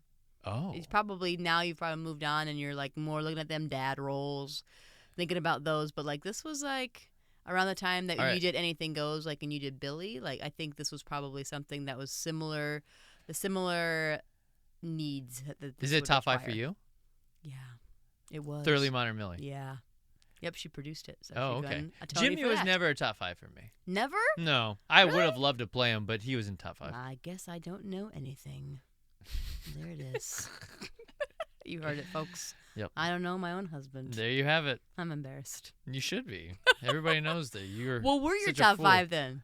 List them. Okay. If you know. Yeah, I know. Let's hear it. Wait, back then or now? Yes. Back then, it probably would have been. It still would have been Leo Frank and Parade. Okay. It would have been Robbie and Wedding Singer. Okay. Those aren't in this order, by the way. That's okay. It wouldn't have been Company yet. Company came later. Mm-hmm. It would have been Bobby Strong and Urinetown. Mm-hmm. It would have been Seymour and Little Shop. Okay. And that fifth one, I don't know. But Because those it's 4. this. Because it's this one. I That's know, why I you would've don't been. know. It's this one. No, it wasn't You that. talked about it enough like it was in this one. No, I don't think so. No. I don't think so. Who is It probably would have it? been like, it would have been funny. What? Probably would have been one song, glory. No. One Rent? song before Roger? I go, glory. Yeah, for sure. I used to sing that shit all the time. You still sing that shit all the time. If we're One being song honest. to leave behind. This is not the first time that you have sang Fine. Rent on this podcast. I hope you know this. You have sang this before. Before the pretty boy from man. I know that we are in the depths of Home Improvement when you start singing all of the parts of Rent by yourself. We have been out for too long. It's usually at the end of the night after we've worked 8 hours. I heard you sold your guitar and bought a car. It's true, I'm leaving now for Santa Fe. It's true, you're with this yuppie scum. You said you never speak to him again. Not now. God. Not now. Like, I want to join in with you, but I can't. Because, one, I don't know it well enough. And two, like, it's just so entrancing. It's entrancing. And you know I could do that whole song. I know. That sequence, I can do all the voices, Oh, I've heard all the it, baby. characters. I've heard it, baby. I know. I can give you everything. I know you can. That and Les Mis. You can do this all by yourselves. Little operettas. Yep. You just tell me when, folks. So a little bit about behind the scenes stuff. Both Ryder and Moss say that they wish they had made better friends with Jolie during the filming. Oh, really? But Angelina Jolie, believe it or not, is kind of one of those methody people. So she kind of was pretty standoffish to a lot of the girls, except for the girls who are like immediately in her onstage friend group, you know? So wait, I'm telling you, Jolie, I know you thought it felt really nice and warm and good. It was the warm piss analogy. It felt really nice and warm, but really you were just in cold piss. And you lost the opportunity to have so many friends. And I've been there. I've done it. It's a young actor thing, and it's not worth it. Just be friends with everybody. Make relationships you're never going to forget. It didn't really help your performance as much as you think it did. Yeah, it sounds like there were kind of two camps. You had the Winona Ryder camp, and then you had the Angelina Jolie camp. Okay. A little bit. And the Jolie camp was like pretty cool. And Elizabeth Moss said that she was like just too nervous to even like really talk with her outside of like, gotcha. the scenes and stuff. She was just too intimidated by the coolness. And Winona says she remembers thinking like beforehand, like, oh, we're going to turn out to be great friends. But she said that Angelina probably needed to be able to look at me as just the character Susanna and not as Winona. So in a very respectful way, she kind of kept her distance from her outside of their scenes. See, which is interesting because they're friends in there, but like she also plays a sociopath. So you know. Yeah, I know. But you know what could happen? You know what the other reality is? Is that they're like, and then I made such a great friend, and we stayed connected for our entire lives, and I just this was the beginning of a beautiful friendship we had forever. And that's what they missed out on because of Jolie's acting needed to have, you know, methody kind of bullshit. Yeah, I just think that gets kind of dangerous sometimes, especially when you're working with characters who have this much going on. Yeah, for sure. Like, to keep yourself or not to lose yourself in that is I think pretty dangerous. So I would worry about isolating myself from others and getting too much into the character that I start to become that. Yep. In this case, a sociopath. I would maybe just be careful with that. Although it was a pretty amazing performance. Performances, let's talk about. So, according to the director, when talking about Winona Ryder, he says this. He says, she never gets lost in the material because she was operating from experiences she had. She gives a wonderful performance because she understood that the point of the book is that crazy isn't all that different from normal, just a slightly amplified or skewed way of viewing things. That's what the director says of Winona in this process. Yeah, and so one of my big complaints is I think this movie is like a showcase of girls crying. It's like everybody just let the waterworks fly. Like every 5 minutes you see another person crying. Sure, everyone took a moment. Everybody takes a moment to cry, and it wears on you. So by the end, when people are having like an actually emotionally warranted moment, you're like, I've seen literally 15 people cry already today, and so like I just don't care. And so it's like everybody had to have their moment, and some people got like Winona, has like 18 moments, and then by the end of it, you're like, okay, these waterworks are the same as the last ones. Like it doesn't mean anything. Yeah.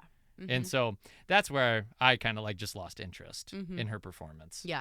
I liked her a lot better in other things. And I genuinely think that she's a good actress, but she's not my favorite in this. Yeah. Winona, speaking of. Okay, now talking about Jolie. This is what the director has to say about Angelina Jolie. Sure. Even in the history of movie actors, Angie is very rare. She's got balls the size of Volkswagens. She speaks musically, and she's almost a dancer on screen. She's dangerous, charismatic, hilarious, frightening, fearsome. Ryder is an orchid, but Angie's a volcano. Interesting. I don't think that Winona's an orchid, by the way. I think she's a little more... I don't know what he means by that. She's a little more gritty than that. She's like a tulip or something. Orchids are very fragile. A tulip? Yeah. You think a tulip is grittier than an orchid? Well, I think orchids are like the most fragile flowers ever. You have them, and you can like only water them like once a week. I know. It's hard to keep those suckers alive. And so I think she's a little more hardy than that. But Jolie, I mean... I don't agree that she like is musical with her delivery, or that she is like a dancer on physicality wise. I think those are like overstated compliments. But the other things he said, like charismatic, like entrancing, like all that stuff is definitely true. And dangerous, like the dangerous part, really works. She really captures that part. Yep. Yeah, so I mean, I think she's good. She's well cast. Volcano. Volcano is also too strong. How would you feel if someone called you a volcano? That would be awesome. Best compliment ever. Yeah, I've heard somebody get called a tornado on stage. That sounds awful. No, and that's how I took it. I was like, out of control. Yeah. Bumping into shit. I took it more like that, but the person was really, I don't remember who it was. It was one of the reviewers, like I was in a show, and they were like, so-and-so is a tornado or a whirlwind on stage. And I was like, I think sounds crazy. That sounds like you left a path of destruction and like you made turmoil all around you. And I don't think you want that. I don't. I certainly don't want But they that. loved it. Yeah. They were like, oh, this is such a good compliment. Gosh, I wish I remember who that was. Yeah. But yeah. I can't see a world where I would like that, to be called that. I'd be probably impressed with myself if I could get to that, but I don't think I could ever get to that level of craziness. Yeah. Just won't let myself. Do you think all of this could have been fixed with a gap year? What do you mean? Do you think that... Oh, like she wouldn't have ever had to do this? If Winona Ryder just came of age when we had gap years, do and you they think just she said, wouldn't have to go to the why don't you state? just sit around in your bedroom and Just write? smoke pot here and just think about and just maybe travel a little bit. Yeah, go get an ice cream every like Thursday. Yeah, just try to enjoy yourself for a little bit. Yeah, this is during like Vietnam, so you can protest the war a little bit. You know, just go be a little hippie for like a year and then figure it out. I think so. And then like if she would have seen a psychiatrist or a psychologist or something like as a early version of therapy, sure, she probably would have been fine. Yeah. Yep. Yeah, I do actually. I don't think the meds were required.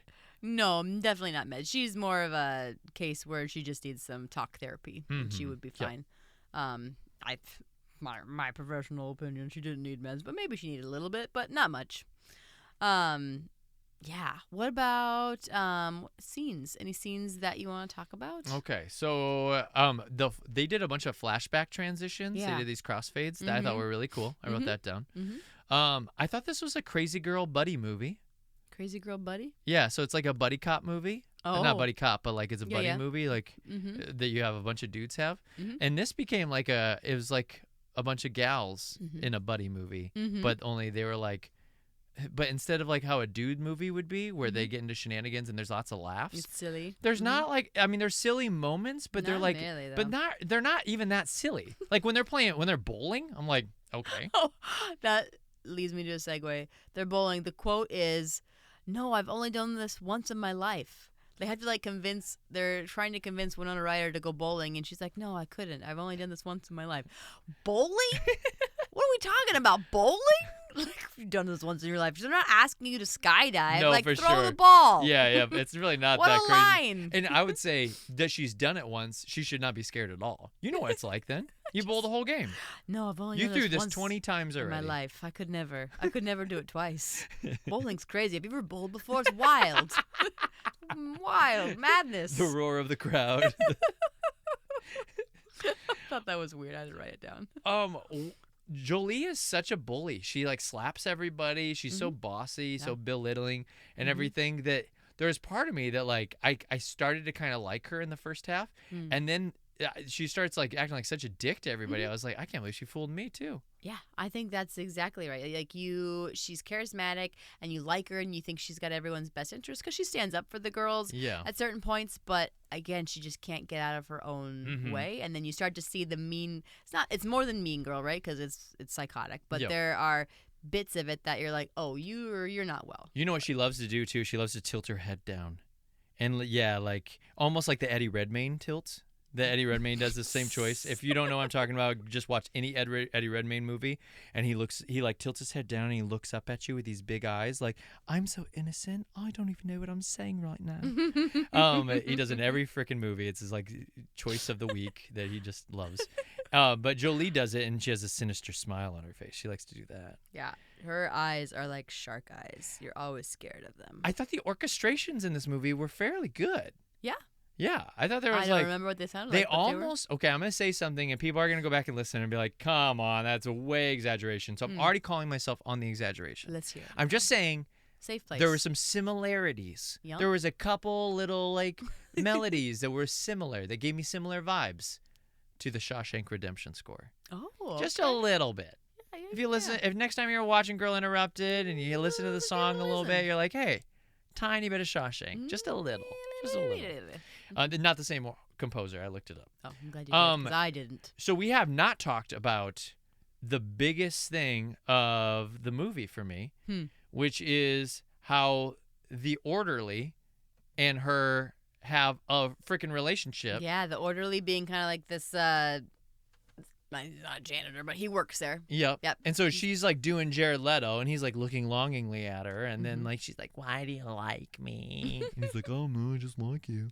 And then they end up like doing it one night in the hallway in front of everybody. They say they just kissed, but who knows? No, but then the other therapist who like talked to him or whatever says you had sex with an orderly in the hallway, and so he told her, I think, like what happened. He's like, "Yeah, we had sex." So. Yeah, they freaking do it, and then he gets moved to like just a different ward. Yeah, he doesn't get fired. He just gets moved. Well, I mean, they're probably pretty short-staffed. I bet. But I just thought, like, what is this weird-ass storyline that's going on here? I don't know if that's true or not. It might be. Yeah? It might be. I'd have to read the book. I'll read the book, and I'll let you know if Okay. that checks out. But it might have just happened. It's just crazy enough that it might have happened, you know? But that's all I have for all my stuff. I think the only other scenes that I really liked, I liked the therapy scene when she finally sees like the head of the hospital. And the head of the hospital is written really well. Yeah, I concur. Yep. Like she, again, kind of like puts her to task on her mental illness and kind of like puts a mirror up to that and says like, you're keeping yourself here. You're getting in your way, and you need to maybe think about who you're friends with. Hey, how interesting that the dad in Banana Stand. Oh, Arrested Development? Arrested Development, who plays Melvin, the other psychiatrist. Oh, yeah. That is who that is. He looks just like Dr. Phil in this movie. He does look like Dr. Phil. He wears the I had sweaters. to keep looking like it's not Dr. Phil, but it looks like Dr. Phil. Has a bald head and a mustache. Yeah, I was just like, Is oh that my him? gosh. Yeah, that's 100% him. Oh, wow. Yep. And Cool.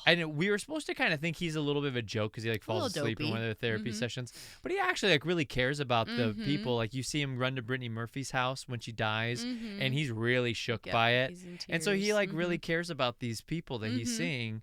And I thought that was a cool moment too, because they weren't just like, oh, the dude therapist with all these girls, like he's a jackass, and we don't care about him. Yeah. But the woman, she knows what she's doing. So they did a really nice redemptive moment where it's he's dopey, but he does care about these gals. Cares a lot. But the head gal is awesome, Yeah, she is. Ooh, and she's British, witty. so she's very smart. Yeah. She must be very. She was speaking Latin at one must point. be smart. It was crazy. Yeah. Quis hic locus quae regia, quae mundis plaga. What world is this? What kingdom? What shores of what worlds? It's a very big question you're faced with, Susanna. The choice of your life. How much will you indulge in your flaws? What are your flaws? Are they flaws? If you embrace them, will you commit yourself to hospital for life? Big questions, big decisions. Not surprising you profess carelessness about them. Her a bit about the word ambivalent. I thought that was like a really cool bit of dialogue. Yeah, there. she's talking about roots and breaking down semiotics she's there. Like, ambivalence means I don't care. She's like, oh, actually, it doesn't. It means you care quite a lot. Let me break this down for you. Like Igme, pygme, Latine. Any other scenes that you liked or hated or loved or hated? Nothing's really sticking out. Right. I mean, when they break out, I was ready for the movie to be done. And then they break out and they go on this like little adventure where they're like going to try to run away. By they, you mean Angelina Jolie and Winona And Ryder? Winona, That breakout? Yeah. Yep. Yeah. And then you go through the whole Brittany Murphy stuff and everything. And I thought we were heading towards the end. And then we had that whole detour, which I mean had emotional substance, but I think I was already just kind of worn out. I was like, oh, we're gonna keep telling more stories, huh? Yeah, those commercials didn't do us any I was favors spent. in that point. It really didn't. This movie's a little bit of an energy sapper. I am convinced that 15% of your opinion of this is due to those commercials. Okay. I think that's spot on. Hey, that's interesting. Yeah, I think. So here's what I'm gonna give you 2 scores then. But I'm still gonna go with my score based on this environment. Of course. But I will give you like a other Tell score. me what it was, plus or minus 15. Yeah. Maybe plus. All right, so money for this. The budget, this can't be right. The budget said it was $40 million. That sounds like too much, but who knows? That's what it says. Opening weekend, December 26th, 1999. A Christmas movie, clearly, Yep. obviously. That's the warm and fuzzies. This is a much better Thanksgiving movie. I don't know why this is Christmas. It made $95,000. So 95,000? $95,000 opening weekend. So It didn't even crack a what? that's what it says. That's so low. Yeah. It did terrible. Yeah. So it bombed. Cumulatively, it made $48 million. So it just What? barely made its money back. I wonder if that's like a Doesn't this feel that inaccurate? that doesn't sound right. Yeah. I wonder if did you do Box Office Mojo No, I to never- find out the Box opening Office weekend? Mojo. No, I just Yeah. do this all off of Rotten Tomatoes. It has all that info on there. Okay, well I've you gotta always done that. you got a Box Office Mojo this baby. Yeah, I just thought that was all you had to do. That's just there. I've just trusted the internet. You gotta trust the internet. So while you're looking at Box Office Mojo, I'll tell you some awards. Yeah, okay, opening weekend it made 95,000. Ah, it's right. Okay, listen to this. Listen it had to to be like a preliminary thing. where it opened like in select theaters for a while. Sure, I because bet that's right. In first week is 95,000, second week is 120,000, third week's 150,000, and then on January 14th it goes up 5,000% and makes $8 million. Oh, okay. So this is that was like a limited release to a theatrical release. Yeah, okay. Yep. So it was, that helps. Yeah. Not an official Does Christmas that say movie. cumulative on there too or not? Or is that just specifically like Yeah, the first cumulative is 48 million. Does it say budget on there No, too? I don't get budgets on Box Office Mojo. I think the budget must be off because that just seems so high. But I don't know. What do I know of making films? I made one for much less than that and much shorter than a film too. So as far as awards, it didn't win the Teen Choice Award. But that was okay because they did win an Oscar and a Globe and a SAG for one thing. What do you think? The one thing that won all those things? Oscar, Globe, SAG. SAG is so your it has hint. to be Angelina Jolie for Best Supporting. There it is. She won the Oscar? She won the Oscar. This was not an Oscar performance. Oh, Yeah. say more. I don't know what else was up that year, but for me, this was not an Oscar winner. This is a nom. Even for supporting? Yeah, even for supporting.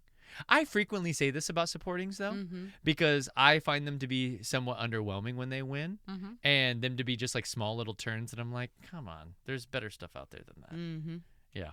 So I mean, it's not fair for me to say because I didn't watch all the best supportings, but in my world of good supporting actress wins, this wasn't one. Should have been nommed or no? Yes. Should have been nommed, but should not have won. No. Against you don't know who. Yep, exactly. That's what I'm saying. It's not fair what I'm saying. It's not fair because you don't know. But I'm going to say it. But we're going to say it. Yeah. You tune in for the hot takes, don't you? Always. If you're like tuning in and you're like, Ty, you're being too harsh on people, I'd say, is this your first episode? Do you know me at all? Yeah, I would say I don't know what it was up against, but I would say that this is worthy of that praise. This came out in 99? 99. So that would have been 2000. Angelina Jolie won for Best Supporting Actress. Okay. You just keep talking. I'll figure it out. Well, I'm about to get into the brother kiss, so. Oh my gosh. I don't know. I got to figure this out. I don't know if you want to miss that or not. Okay. Toni Collette for 6 Cents. Okay. Catherine Keener for Being John Malkovich. I've never seen it. Samantha Morton for Sweet and Lowdown. Don't know what that is. Chloe Sevigny for Boys Don't Cry, which I've never seen. So, besides Toni Collette and 6 Cents, which I can't like pinpoint if that was like that great. Didn't even remember that she was in that, to be honest. But I remember that Angelina Jolie was in this. I didn't either. So, I perhaps stand corrected. You got a lot of other movies to watch to know for sure. All right. Talk about brothers kissing. The brother kiss. So you never heard about this? You don't remember that being like a big thing on like the No. So the guy she kisses news? on the bar is that her brother? No, this is in real life, walking the red carpet. What? She brings her brother with her to an award show. I don't remember which one it was. Okay. Could have been the Oscar. Yeah. He was her date for it, and they're taking pictures and stuff, and at one point, she kisses him on the lips. Like a peck or an open mouth? It's closed mouth, but it's still an Angelina lip kiss. Yeah, and with her big lips. And her brother's got big lips too. Oh, I bet they do. I bet they both have perfectly sized lips that match with each other. That sounds pretty So hot. it just took people aback. They were like, that's freaking get weird. This. I typed in Angelina. It says Jolie kissing her brother at the Oscars 2000. Aha! It was the Oscars. It filled in the rest of the gap. Yeah. For me. Well, and she says, I mean, she's an odd duck, That's right? that's a big kiss. Is it big? Do you have it And pulled up? Guess what? She's done this multiple times. There's multiple kisses with her. She's got blonde hair in one. She says and things she like, kisses him. I'm so in love with my brother right now. So, like, she just, she says things They love each that other. are interesting. So she says that she's dismissed the rumors, saying it was disappointing that something so beautiful and pure could be turned into a circus, and explained that as children of divorced parents, she and James relied on one another for emotional support. Yeah, they do a lot of kissing. I'm looking at this. There is a lot of kiss pictures. Yeah, it's the kiss on the lips for me And that feels so like. here's weird. here's why it's more than like a normal closed mouth peck, because they turn their heads. They don't just like stay straight. You know when you stay straight and you do a quick little. They're twisting their heads so then they have the perfect like connection, and then they're kissing and holding. Mm-hmm. Yeah. It's the hold. It's the tilt and the hold. The tilt really gets it for me. Mm-hmm. Because you can peck somebody, be like, mwah. Yeah. You know what I mean? And kind of be goofy. Yeah. But when you have the tilt in there, it means a little bit more. The world would agree with you because this was like a big news for a bit. And then shortly after this, she's got the whole thing with Billy Bob where she's wearing his blood and a vial and stuff. You know, there's just saying things like she said in an interview that was on, I think, E.T., which is crazy. Mm-hmm. And so this was like on normal news. Mm-hmm. She was talking about and she did the original Sin scene, and then he did the Monsters Ball scene, and they each had sex with their partners. Yeah, on screen. Which is so bizarre. So Intimacy director, you would never do that anymore. That's like, those days are dead. Yeah. So just forget about it, unless you're not going to hire an intimacy person and you're going to be labeled like an asshole. So they were good actors, so then they really had sex with their partners. Ha ha ha. Methody. And so then, but she was justifying it because she's like, you don't have to worry about me, Billy Bob. Billy Bob sends me into corners of orgasms.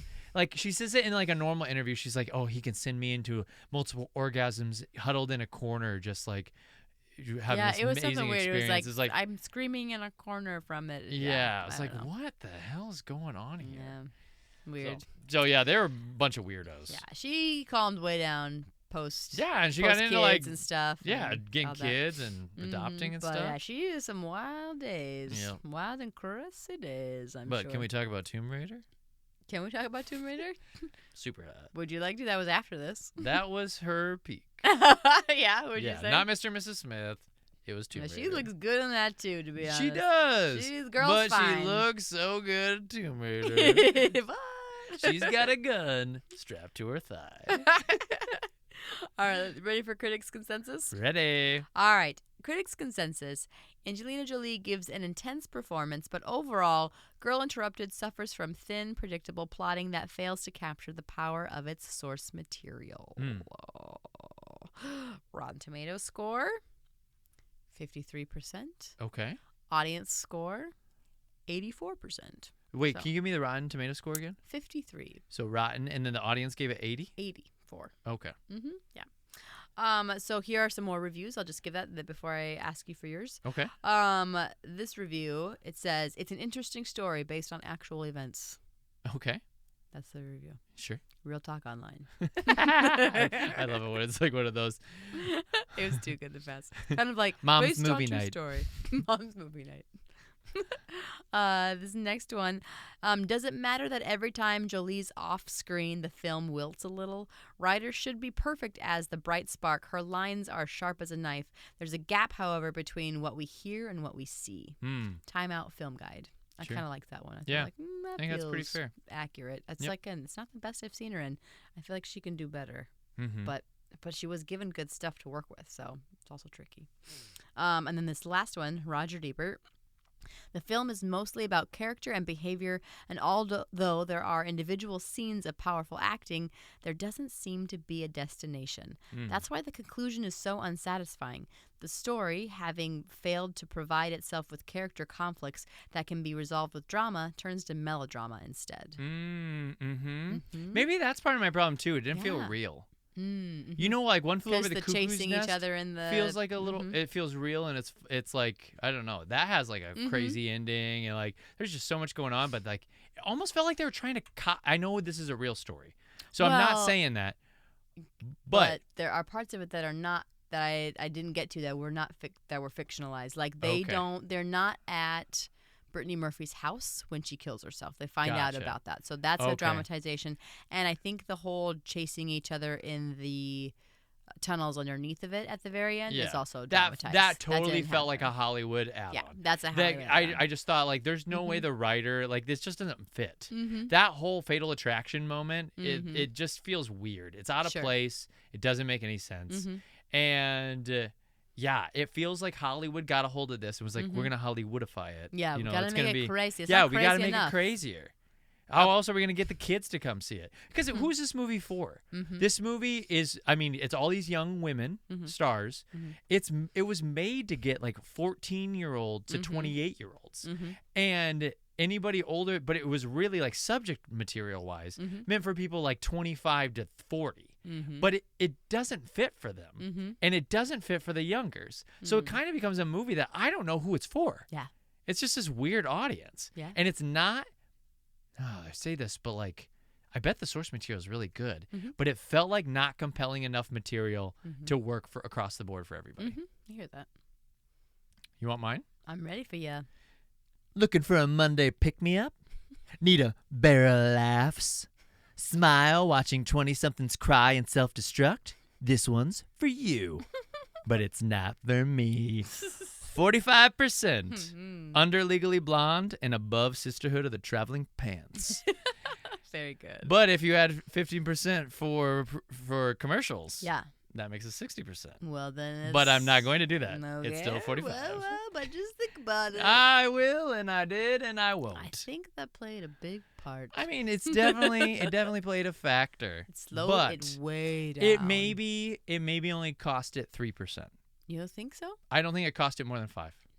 Yep. I don't think this movie's above a 50 no matter what. Yeah. Yeah. Yeah, that's fair. Yep. It's not, because I think a 50% for me is Walk to Remember. It's not better than Walk to Remember. You would give Walk to Remember only a 50%? Yeah. What? Yeah, I think so. Oh, okay. Yeah, I think the first That half seems is like, low. I think the first half's a 20% and this, or 40%, and the second half is an 80%, so it averages a 60. Okay. Oh, wait. That's That math's not wrong. 50. So.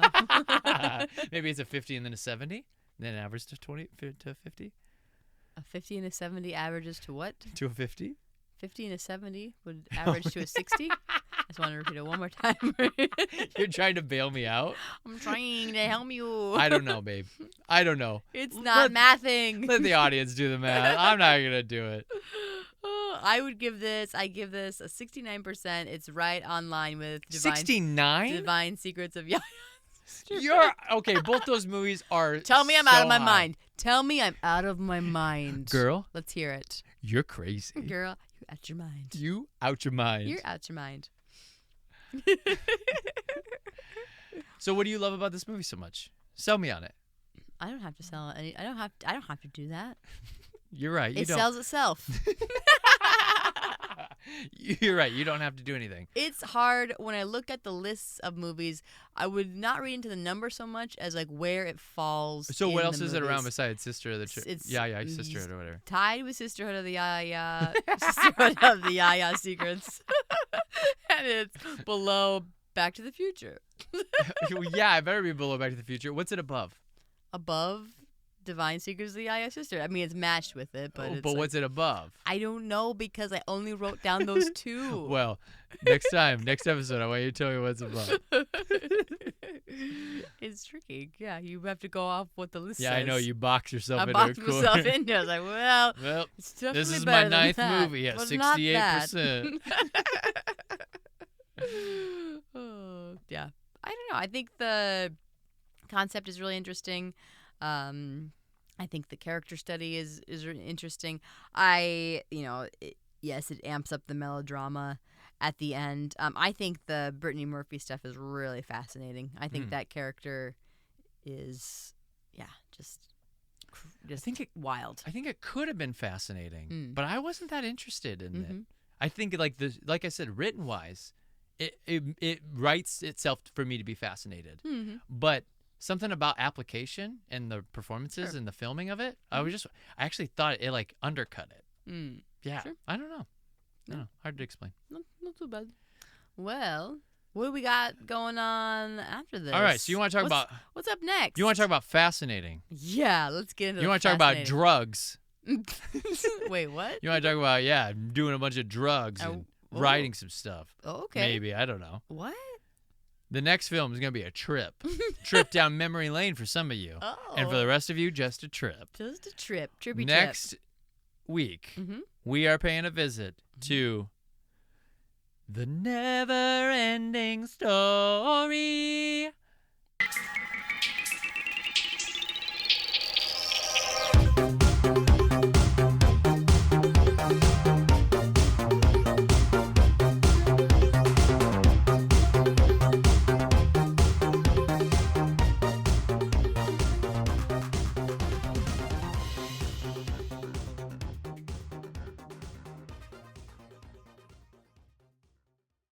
gosh. All right, keep talking. Keep checking. You did. You put me in an impossible position. No, I said give me podcast low. And I did, and you were. No, you gave me this.